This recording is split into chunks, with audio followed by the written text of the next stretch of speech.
வா அபிராமி, இப்பதான் வரியா?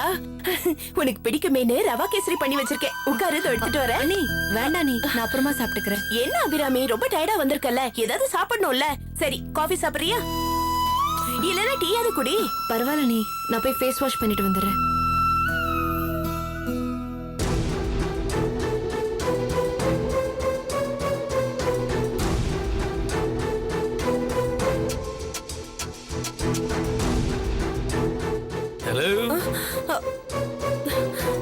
என்னடி என் தங்கச்சிக்கும் உபச்சாரம்லாம் பயங்கரமா இருக்குது.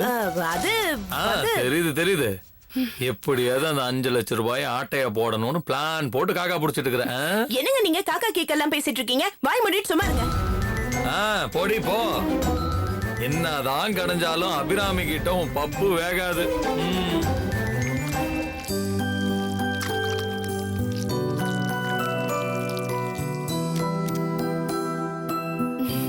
இந்தா.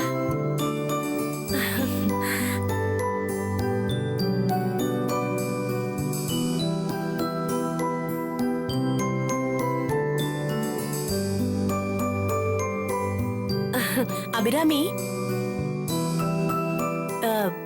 கோவில்ல நான் கேட்டேனே அது. அண்ணி கரெக்டா ஞாபகப்படுத்தினீங்க. அத பத்தி தான் நான் பேசணும்.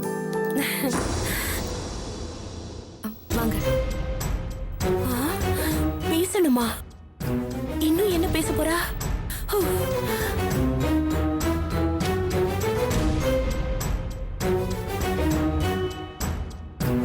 அப்பா, அபிராமி ஒரு நிமிஷம். நீ அம்மா. அண்ணே நீங்களும் வாங்கல. எல்லாரையும் கூப்பிட்டு நம்மள மாட்டி விட போறாளோ? இவகிட்ட பணம் கேட்காமயே இருந்திருக்கலாம். இப்ப என் புருஷன் வந்து வானத்துக்கும் பூமிக்கும் குதிப்பானே, என்ன பண்றது?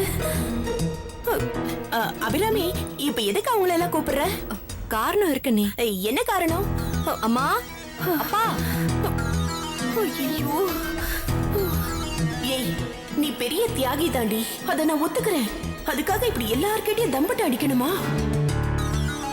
என்னம்மா அபிராமி? மகா, ஏமா கூப்பிட்ட? சொல்றேன்ப்பா.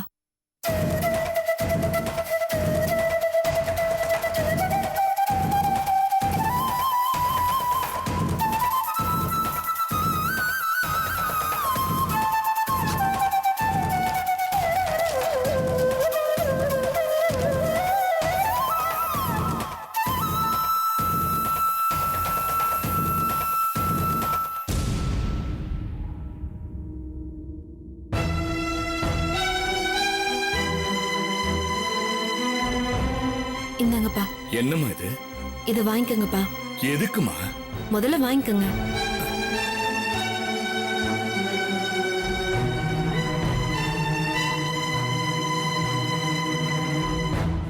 இவளுக்கு ரொம்பதான் கொழுப்பு. செய்யறத சொல்லி காட்டிட்டு செய்யறாளே. அபிராமி, என்னம்மா இது?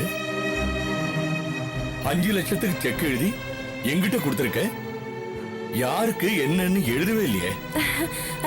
அது வந்து மாமா, இருங்க நானே சொல்றேன். இல்ல அபிராமி, நானே சொல்றேனே. அண்ணா, நீங்க கொஞ்சம் பேசாம இருக்கீங்களா? சொல்லுங்கம்மா யாராவது. அப்பா, இந்த செக் யாருக்கு தெரியுமா?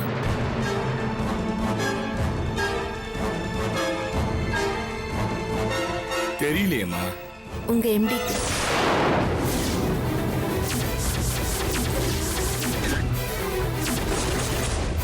எம்டிக்கா? என்னம்மா சொல்ற? எனக்கு புரியல. இனிமேலும் அவர் பணம் என்கிட்ட இருக்க வேணாம்ப்பா. இது அவர்கிட்டே திருப்பி கொடுத்துருங்க. என்னம்மா சொல்ற? உன் வாழ்க்கைக்கு தானே அவர் கொடுத்திருக்காரு. இத போய் திருப்பி கொடுக்க சொல்ற? அதுக்கான அவசியம் இருக்குப்பா. அவசியமா? அப்படி என்னம்மா அவசியம்? சொல்றேன்ப்பா, அதுக்கப்புறம் நீங்களே புரிஞ்சுப்பீங்க.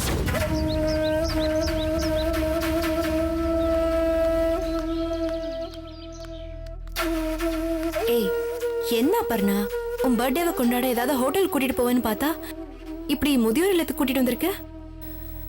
நான் வழக்கமா என் பிறந்த நாளை இங்கதான் கொண்டாடுவேன் அபி. அப்படியா?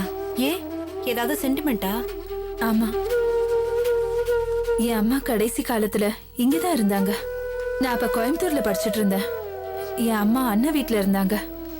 லீவுக்கு நான் ஊருக்கு வரும்போதெல்லாம் அம்மாவை பார்க்க முடியாது. அம்மா எங்கன்னு கேட்டா காசிக்கு போயிருக்காங்க, ராமேஸ்வரத்துக்கு போயிருக்காங்க, அமர்நாத் பனிலிங்கத்தை தரிசிக்க போயிருக்காங்க அப்படின்னு தான் அண்ணனும் அண்ணியும் என்கிட்ட பதில் சொல்வாங்க. நானும் அம்மா ஆன்மீக சுற்றுலா போயிருக்காங்கன்னு நம்பிட்டு இருந்தேன். கடைசியில ஒரு நாள் அம்மா இறந்துட்டதா தகவல் வந்துச்சு. வந்து பார்த்தப்போ அண்ணனும் அண்ணியும் இவ்வளவு நாள் என்கிட்ட சொன்னதெல்லாம் போய் அம்மா இந்த முதியோர் இல்லத்துலதான் இருந்திருக்காங்கங்கிற உண்மை எனக்கு தெரிய வந்துச்சு. பெத்த புள்ள தன்னை கூடவே வச்சு கவனிக்காம அனாதை மாதிரி இங்க கொண்டு வந்து தள்ளிட்டானேன்னு அந்த வருத்தத்துல எங்க அம்மா இறந்துட்டாங்க. அன்னையில இருந்து ஒவ்வொரு பிறந்த நாளையும் இந்த முதியோர்களோட தான் நான் கொண்டாடிட்டு இருக்கேன். அப்படியாவது எங்க அம்மாவோட ஆத்மா சாந்தி அடையணுங்கிறது தான் என்னோட விருப்பம். அதனாலதான் வருஷம் தவறாம நான் இங்க வந்து கொண்டாடிட்டு இருக்கேன். அப்பர்ணா, உன்னோட இந்த செயலால உங்க அம்மாவோட ஆத்மா கண்டிப்பா சாந்தி அடைஞ்சிருக்கும். அபர்ணா, வாங்கம்மா. எல்லாரும் உங்களுக்காக தான் வெயிட் பண்ணிட்டு இருக்காங்க. என்ன சார், டிஃபன் தான் ரெடி ஆயிடுச்சா? டிஃபன், பர்த்டே கேக்கு எல்லாம் ரெடியா இருக்கு. உன்னை வாழ்த்துறதுக்கு இங்க உள்ள இருக்கிற அத்தனை பேரும் ரெடியா இருக்காங்க. போலாமா? நீங்களும் வாங்க வாங்க.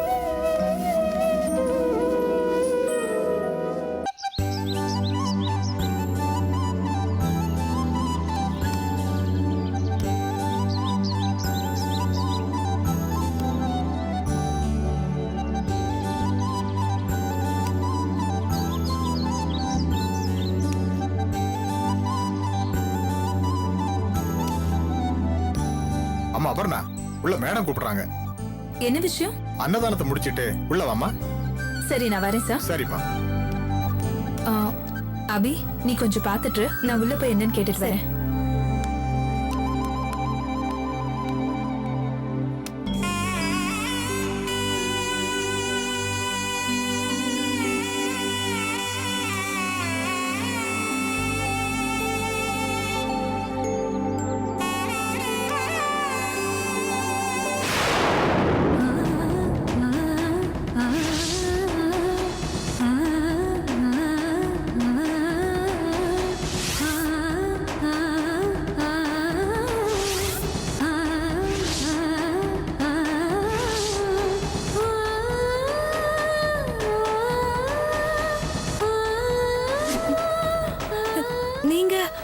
நீ யாருமா? சட்டுன்னு எனக்கு ஞாபகத்துக்கு வரல. சார், நான் அபிராமி. உங்க கம்பெனில வேலை பார்த்த திருமல அவரோட பொண்ணுனா. திருமல பொண்ணா? ஆமா சார்.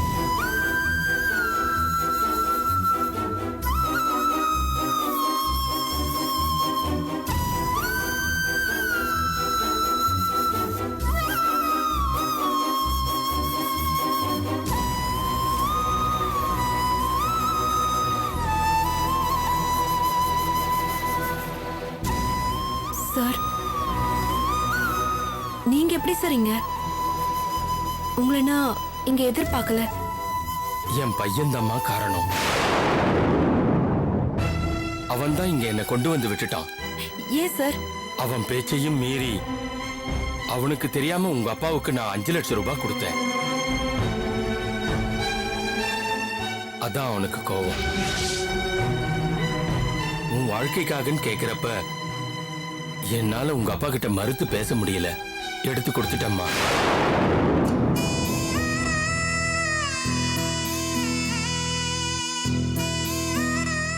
ஆனா இதெல்லாம் என் பையன் கிட்ட சொல்லல.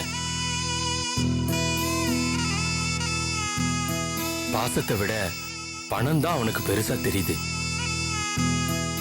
அதான் என்னை இங்க கொண்டு வந்து விட்டுட்டு போயிட்டான்.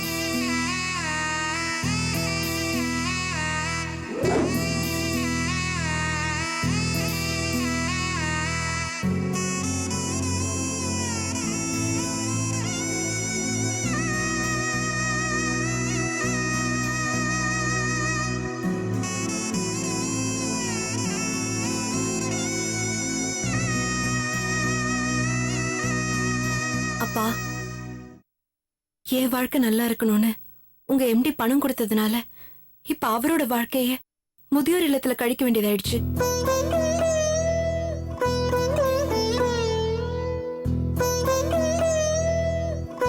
வேண்டாம்ப்பா, நம்மளால அவரோட சொத்து சுகத்தெல்லாம் எழுந்து தவிக்கணுமா? அதனாலதான் நான் இந்த முடிவு எடுத்தேன்.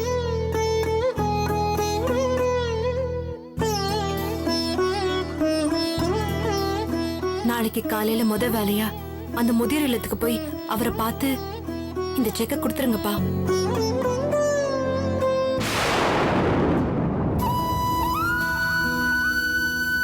அப்பதான் அவர் மறுபடியும் பழைய வாழ்க்கையை வாழ முடியும். அபிராமி, நீ சொல்றது சரிதான். இருந்தாலும் உன் வாழ்க்கை நல்லாகிறதுக்கு இந்த பணம் வேணும் இல்லம்மா.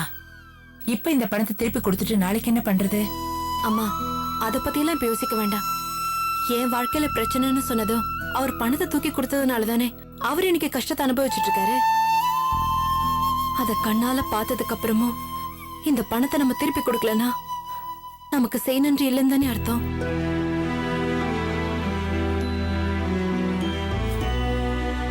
ஆமா அபிராமி, கொடுத்து உதவ யாருமே இல்லாத சூழ்நிலையில எம்டி நமக்கு உதவி செஞ்சாரு.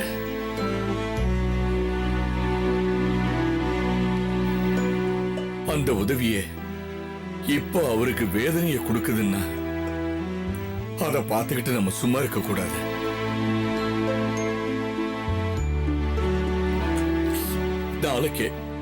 நாளைக்கே அவர் கையில இந்த செக்கை கொடுத்து அவரை அவரோட பையனோட சேர்த்து வச்சிடறேம்மா. சரிங்கப்பா.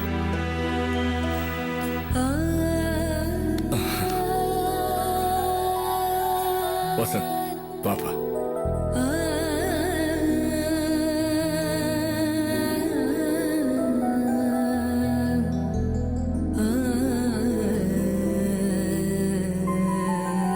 அண்ணி, பணத்தை அதர்வாக்காக தரேன்னு சொல்லிட்டு இப்ப எப்படி பண்ணிட்டேன்னு யோசிக்கிறீங்களா? சாச்சா, நான் அப்படிலாம் நினைக்கல. அந்த பணம் வந்து உனக்கு நல்லது நடக்கல, அது உன்னை விட்டு போனாலாவது உன் எதிர்காலம் நல்லா இருக்கணும்னு நினைச்சிட்டு இருந்தேன். என்ன விடுங்க நீ, நம்ம அதர்வாவோட எதிர்காலத்துக்கு நான் பொறுப்பு. போதுமா?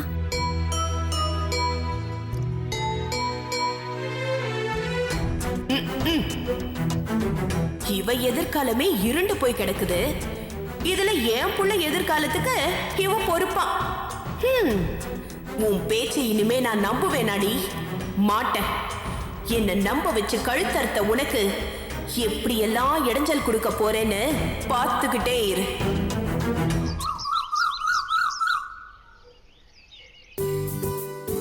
ஐயோ பெரியநாயகி, போதும் பெரியநாயகி, நான் எவ்வளவுதான் சாப்பிடுறது? போட்டுக்கங்க. நான் என்ன ஆபீஸ் போகணுமா வேணாமா? என்னங்க நீங்க இதுக்கே இப்படி சொன்னா எப்படி? இன்னும் பொங்கல் எல்லாம் இருக்கே. பொங்கல் இந்த பெரியநாயகி இந்த வடையும் வை மாப்பிளைக்கு. பாருங்க. அத்தை, என்ன வடையெல்லாம்? ஆமா, சாப்பிடுங்க மாப்பிள. என்னது இது, 5 இட்லி தான் சாப்பிட்டுருக்கீங்க. இந்த வயசுல 20-25 இட்லி நீங்க சாப்பிடணும். ஐயோ அத்தை, இது ஃபுல்லாவே ரைஸ் ஐட்டம். கண்ட்ரோலா சாப்பிடலன்னா பெருசா தொப்பை விழுந்துரும். அப்புறம் சுகர் பிபின்னு எல்லாத்தையும் லைனா கூட்டிட்டு வந்துரும். அதனால முதல்ல உஷாரா இருக்கணும் அத்தை. அப்படின்னா இனிமே கோதுமை தோசை கோதுமை சப்பாத்தின்னு பண்ணி தரட்டுமா? வெரி குட், சூப்பரான ஐடியா. இனிமே அப்படியே பண்ணிடு. ஏ மாமா, கோதுமை சாப்பிடுறவங்களுக்கு சுகர் பிபி எல்லாம் வராதா? அவங்களுக்கு தொப்பை எல்லாம் போடாதா? அப்படி பார்த்தா நார்த் இந்தியால இருக்கிறவங்க ஸ்லிம்மா ஹெல்தியா தானே இருக்கணும். அப்படியா இருக்காங்க? எனக்கா? அதானே, அவங்க ஊர்ல விளையிற கோதுமைய அவங்க சாப்பிடுறாங்க, நம்ம ஊர்ல விளையிற அரிசிய நம்ம சாப்பிடுறோம். அதுக்காக அத சாப்பிட்டா இது வந்துரும், இத சாப்பிட்டா அது வந்துரும் பயமுறுத்துறதுலாம் தப்பு இல்லையா மாப்பிள? சாப்பிடுங்க நீங்க. ஐயோ போதும் எனக்கு. 4 இட்லி எடுத்து வைக்கா. ஐயோ வேணாம் பெரியநாயகி, போதும். அடச்சே. இருங்க மாமா, நான் போய் போன் எடுக்கிறேன். இருடி. அவர் சாப்பிடும் போதாவது நிம்மதியா சாப்பிட்டோம். போன் அது இதெல்லாம் வேண்டாம். நீங்க சாப்பிடுங்க ஏய், முதல்ல. சும்மா இருக்கியா நீ? ஏதாவது பிசினஸ் காலா இருக்கும், எடுக்கலன்னா பிரச்சனை ஆயிடும். ஐயோ என்னங்க நீங்க? இரு. இருங்க. ஐயோ இதுல அலமுங்க. ஆ. என்னங்க நீங்க? என்னங்க நீங்க? போங்க.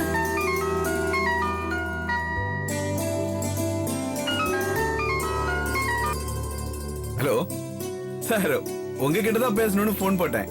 ரிங்கு தான் போயிட்டு இருந்தது. பிஸியா இருக்கீங்களோ நினைச்சு கட் பண்ணிட்டேன். நல்ல வேளை நீங்களே திரும்ப கூப்பிட்டீங்க. அப்புறம் சொல்லுங்க சார், அந்த லேண்டை முடிச்சிடலாம்ல சார்? அப்படியா? ஏன் சார்?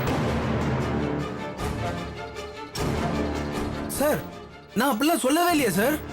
சார் 32ன்னு சொல்லி பேச்சுவார்த்தையில 30 லட்சம் ரூபாய்க்கு ஃபைனல் பண்ணலாம் தானே சார் சொன்னேன்.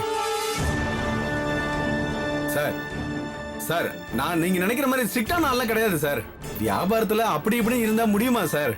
கொஞ்சம் கூடுதலா விலை சொல்லி அப்புறம் குறைச்சிக்கிறது தானே சார் நல்ல பிசினஸ் கிடையாலும். என்னது? ஏன் ஸ்டாஃப் சொன்னாங்களா சார்? இல்ல சார், நான் அப்படிலாம் சொல்லவே சொல்ல சார். எல்லாருக்கும் நான் வளைஞ்சு கொடுக்கக்கூடிய ஆள் சார். வேற என்ன சார் பண்றது? எல்லாம் ஏன் நேரம், அதைத்தான் சொல்லணும். Okay sir. அடுத்த தடவை ஸ்ட்ரைட்டா எங்கிட்டே ரேட்டு பேசிக்கோங்க. மத்தவங்க சொல்றதெல்லாம் நம்பாதீங்க. தேங்க்யூ சார், வச்சிடுறேன்.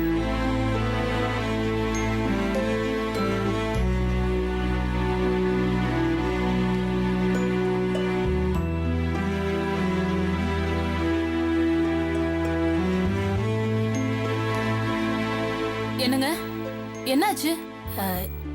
என்ன மாப்பிள்ள, போன் பேசுனது உங்க முகமே மாறி போச்சு. ஏதாவது பிரச்சனையா? பிரச்சனைன்னு சொல்ல முடியாது. ஒரு 10 லட்சம் ரூபாய் லாபமா கிடைக்க வேண்டியது கடைசி நிமிஷத்துல கை நழுவி போச்சு. என்ன மாப்பிள்ள சொல்றீங்க? எல்லாம் என்கிட்ட வேலை பார்க்கறவங்களால வந்த வேண. அது திருச்சியில அவுட்டர்ல 1.5 கிரவுண்ட் இடம் வந்துச்சு. கம்மி விலையில அமுக்கி போட்டு வச்சிருந்தேன். 32 லட்சம் சொல்லி 30க்கு கொடுக்கறதுன்னு என்னுடைய பிளானு. அப்படி பண்ணா சொலையா 10 லட்சம் ரூபாய் என் பாக்கெட்டுக்கு வந்திருக்கும். அத என்கிட்ட வேலை பார்க்கறவன் கெடுத்து விட்டான். எப்படின்னு தெரியுமா? எங்க முதலாளி ஒரு விலை சொன்னா அதுல இருந்து இறங்கவே மாட்டாருன்னு, பேரம் பேசினா கோவப்பட்டு இடத்த கொடுக்கவே மாட்டாருன்னு பயம் காட்டியிருக்கான். இது போதாதா, உடனே பார்ட்டி வேற இடத்த வாங்கிடுச்சு. இப்ப வேற பார்ட்டியை பிடிக்கிறதுக்கு நான் தான் அலையணும். இந்த பசங்க காசை பாக்குறதுக்காக என்னென்ன வேலை பாக்குறாங்க பாருங்க. அவங்க சொல்றதுலயும் தப்பு ஒண்ணும் இல்லையா மாப்பிள்ள? உங்களுக்கு ஒரு 2 லட்சம் கூட கிடைக்கட்டுமே தானே அப்படி பேசிருக்காங்க. நல்லா சொன்னீங்க அத்தை. அவனுங்கள்ட்ட கேட்டாலும் அவங்களும் இதே பதில தான் சொல்றானுங்க. ஆனா உண்மையான நினைப்பு என்ன தெரியுமா?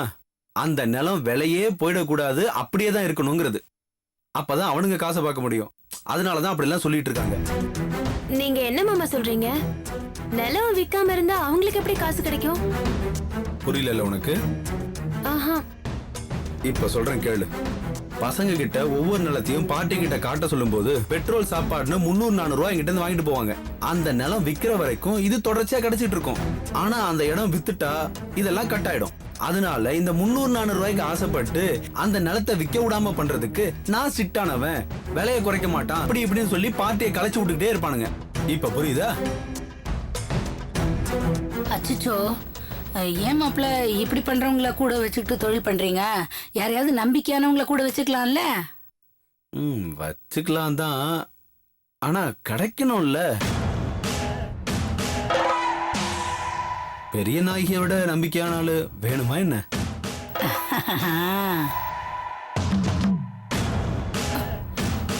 நீங்க என்ன சொல்றீங்க? ஃபர்ஸ்ட் ஒன்னதான் ஆபீஸ்ல உட்கார வைக்கணும்னு முதல்ல நினைச்சேன். ஆனா உனக்கு படிப்பு இல்ல, அது கூட சமாளிச்சுக்கலாம், பரவாயில்ல. ஆனா வர்றவங்க போறவங்கள்ட்ட ஃப்ரீயா பேசி பழகணும். அது உன்னால சத்தியமா முடியாது. ஏன்னா நீ என்கிட்டயே பேசுறதுக்கு கூச்சப்படுற. இதுல மத்தவங்கள்ட்ட எப்படி பேசுவ? அதனால பேசாம சுகந்தி ஆபீஸ்ல உட்கார வச்சிடலாம்.